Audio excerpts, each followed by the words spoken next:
habrán hecho la pregunta de cuál es la utilidad que tiene la estadística en la educación y en otras disciplinas que pertenecen a la ciencia social. ¿Qué me dirían en este momento sobre esa utilidad? ¿Para qué creen ustedes que puede servir?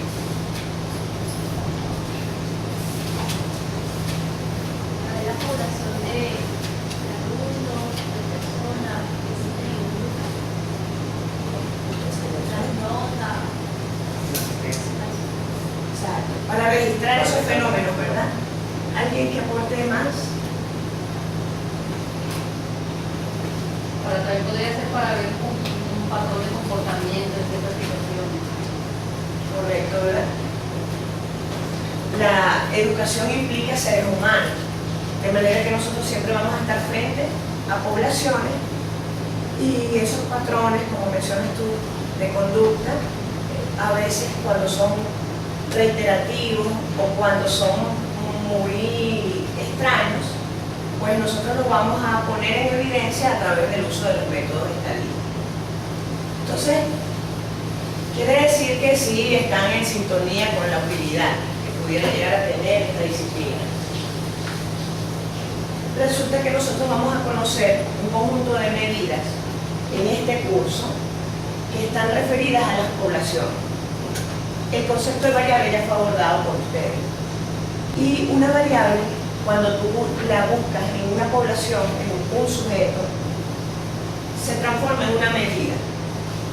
Esa medida univariante nos va a permitir resumir los valores de esas variables y describir una estructura para poder comunicarla, para poder representarla y por lo tanto darla a conocer.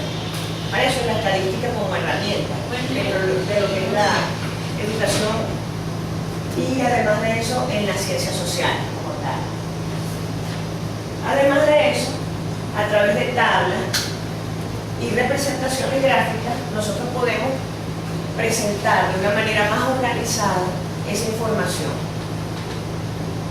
Quiere decir que hay unos procedimientos que tenemos que conocer, no solamente conocer esas medidas, sino también saber cómo calcularlas. Eso es lo que vamos a ver el día de hoy. Una distribución son ustedes, por poner un ejemplo. ¿Por qué? Porque si yo me concentro en una medida de una variable, de un atributo específico de ustedes, ustedes ya se transformarían en una distribución. Piensen en la variable sexo. Para este conjunto de 16 personas, el sexo va a variar de una persona a otra y por simple inspección yo puedo registrar cuál es la distribución por sexo de este curso en particular. En ese caso yo tendría que recoger los datos, ya ustedes han pasado por ahí, y en esa recogida de datos yo puedo identificar femenino, femenino, femenino, femenino, masculino, y a través de una simbología muy específica, entonces puedo asentar esos datos y luego organizarlos. ¿Qué creen ustedes que voy a utilizar para organizar esos datos?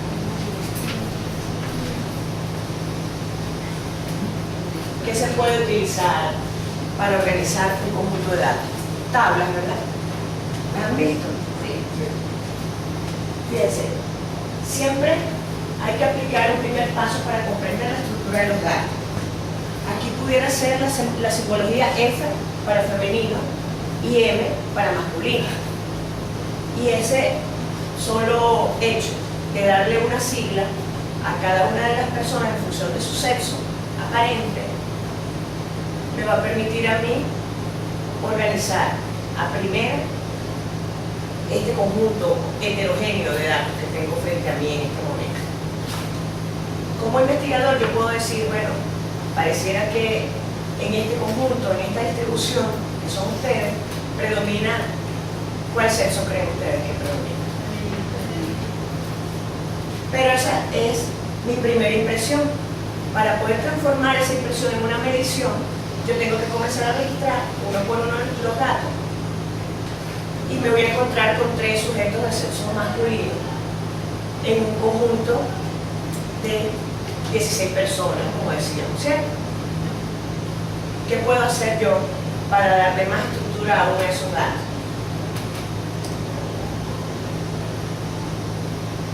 Seguir un método un poco más complejo, pero no es complejo por dificultad, es procesar un poco más la información, o sea, no llevarme solo por ese ojo por ciento, sino ya comenzar a sistematizar mis cálculos, ¿no? Y para eso están las razones, tasas, proporciones, porcentajes e índices, que son medidas muy sencillas, descriptivas, todas, que me pueden a mí ofrecer mucha más información sobre la población, o mejor dicho, una información más fidedigna, con mayor detalle sobre esa población. Si seguimos con este ejemplo del sexo de ustedes, como distribución que son, ¿cuál de esas opciones yo puedo tomar para continuar describiendo el conjunto de datos que son ustedes? ¿Cuál tomarían? Porcentajes. Exacto. Los porcentajes nos van a permitir a nosotros cuantificar la cantidad de personas de sexo masculino que hay y la cantidad de personas de sexo femenino que hay acá. ¿Lo hacemos? Vamos a hacerlo. ¿Cómo sería? Yo he seleccionado F para femenino, ¿se acuerdan que lo dijimos? Y M para masculino. Por simple inspección voy a comenzar a un conteo. Aquí tenemos un sujeto femenino y le siguen 2 más. En esta fila tenemos otro sujeto femenino, 1 masculino y 2 más femeninos, y acá tenemos 1 femenino, 1 masculino, otro sujeto femenino, y de igual manera 3 más, y el compañero. ¿Qué fue lo que yo realicé procedimentalmente? ¿Qué pasos di? Bueno, sencillamente fui al conjunto de los datos, concentrándome en la variable sexo, establecí una simbología, que aquí fueron letras, pero yo pude haber dicho, el 0 va a ser para los sujetos de sexo femenino y el 1 va a ser para los sujetos de sexo masculino, ¿cierto? Y entonces luego fui observando a cada sujeto de la distribución, a cada elemento del conjunto de los datos, y asignándole la letra F o la letra M en función del sexo, ¿cierto? En este momento ya tenemos los datos recogidos, no están organizados, pero yo los puedo organizar. ¿Qué es lo que tengo que hacer? Primero que nada tengo que conocer cuál es el tamaño del conjunto que estuve estudiando, es decir, cuánto es N, el tamaño de esta muestra que yo estuve revisando con respecto al atributo sexo. ¿Cuántos hay? Muy bien. Y ese 14, si el porcentaje, tal como ustedes lo dijeron, es la medida a utilizar, ¿qué me va a representar a mí en un conjunto como el de ustedes? 100%. Exactamente. Yo puedo perfectamente decir que 14 es el 100% del conjunto de los datos, tal como lo dice el compañero. Y el siguiente paso, ¿cuál va a ser? Averiguar porcentualmente cuánto representa el sexo femenino en ese 100% y cuánto representa el sexo masculino. Para que nosotros dejemos de especular diciendo que aquí predomina el sexo femenino, que hay más mujeres que hombres, y cuantifiquemos eso y lo transformemos en una medida univariante. ¿Ok? ¿Cómo lo hago? Una regla de 3, sé que tengo, ¿cuántos sujetos femeninos ven ustedes acá? 11.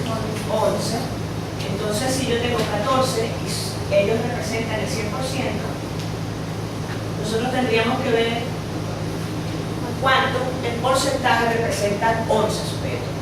Como ustedes recordarán, eso se resuelve, ¿verdad? multiplicando el 11%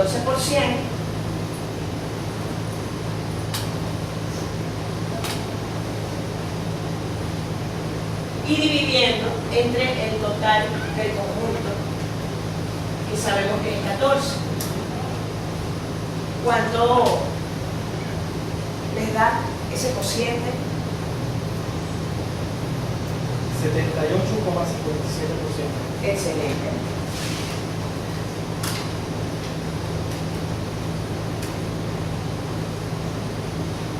Muy bien.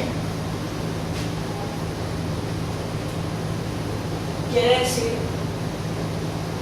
que como que eso que nosotros estábamos anticipando al ojo por ciento, por así decirlo, es cierto. Porque ¿a cuánto es aproximadamente igual 78,57? 80%.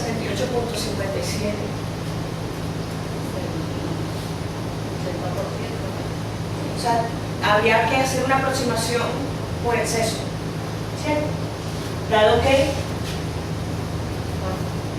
pasa a 79%.